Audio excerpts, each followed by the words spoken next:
नमस्कार दर्शक बंधु, आज आम आलोचना करबा कर्कट लग्न रे जन्मित व्यक्तिविशेषों आगामी मे 2025 टी किपरि रहिबो।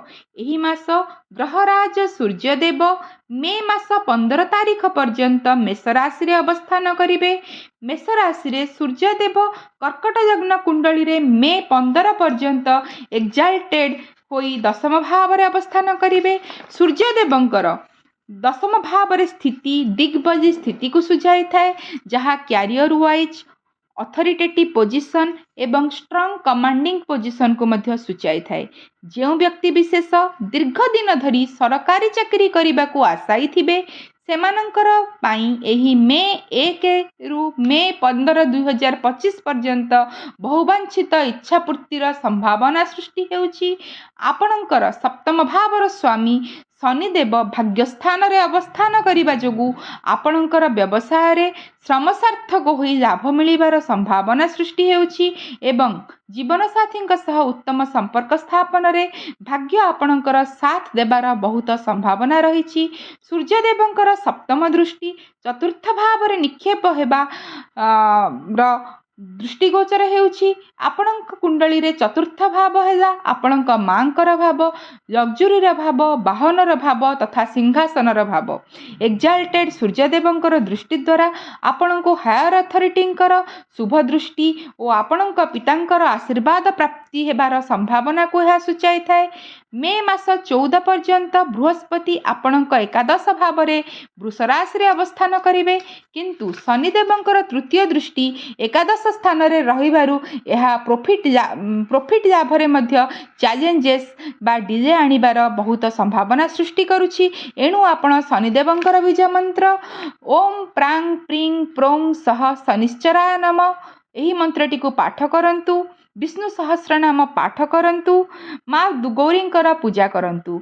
बृहस्पति एनिमी साइन ने रहिबारु आत्मगर्भी हेबार संभावना मध्य सृष्टि होछि। बृहस्पतिंकर पंचम दृष्टि तृतीय भाव रे निक्षेप हेबा कारणरू आपण एही समय रे बहुत परिश्रम करि पारंती एवं आपणक सान भाई और भौणी सहयोग विपुल परिमाण रे मिलिबार संभावना मध्य सृष्टि हेउछि। आपणक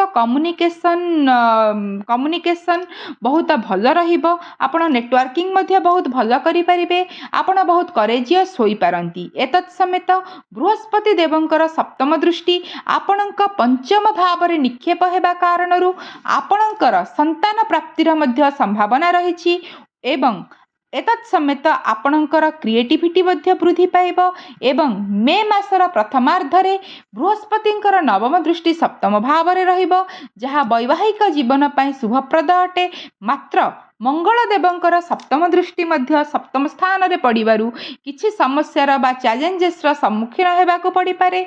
मे 18 पर्यंत राहु आपणक भाग्यस्थान रे अवस्थान करिवे। एणु आपणक जीवन रे पितृ संबंधित किछि सडन इवेंट घटी पारे किंबा आपणकर पितांकर सडन प्रमोशन मध्य होई पारे। मे 18 2025 रु राहु आपणक भाग्यस्थान रु अष्टम भाव रे ट्रांजिट करिवे। एणु आपणकर सडनली इनहेरिटेड प्रॉपर्टी गेन र सुजोग मध्य सृष्टि होछि। 31 मे 2025 पर्यंत शुक्रदेव आपणक भाग्यस्थान रे विराजमान करिवे। एणु आपणको निज जीवन साथी किंबा कोनसी स्त्री लोकंकर सहायता मिलिबार संभावना सृष्टि हेउछि, जी आपणको आपणक भाग्य उन्नति रे सहायता करि पारंती। शुक्रदेवंकर दृष्टि तृतीय भाव रे रहिबारु एहा सान भाई और भौणी सह संपर्क को उत्तम करिबो। शनिदेवंकर सप्तम दृष्टि मध्य तृतीय भाव उपरे निक्षेप हेउछि। एणु एहा पार्टनरशिप एवं कम्युनिकेशन और नेटवर्किंग रे मध्य चैलेंजेस आनी पारे। शनिंकर दृष्टि षष्ठ भाव उपरे निक्षिप्त हेबारु आपणक डे टू डे लाइफ रे अधिक डिसिप्लिन हेबार आपण अधिक रु अधिक कठिन परिश्रम करिबार संभावना को यह मध्य सूचाउछि। बृहस्पति 14 मे 2025 ठारू आरंभ करी आपणकर द्वादश गृह रे गोचर करिवे। यह फॉरेन ट्रैवल माने विदेश गमनर सुजोग मध्य सृष्टि करुछि। बृहस्पति वृद्धिर कारक ग्रह और से द्वादश गृह रे अवस्थान करिबारु आपणकर खर्च वृद्धिर मध्य संभावना को यह देखाउछि।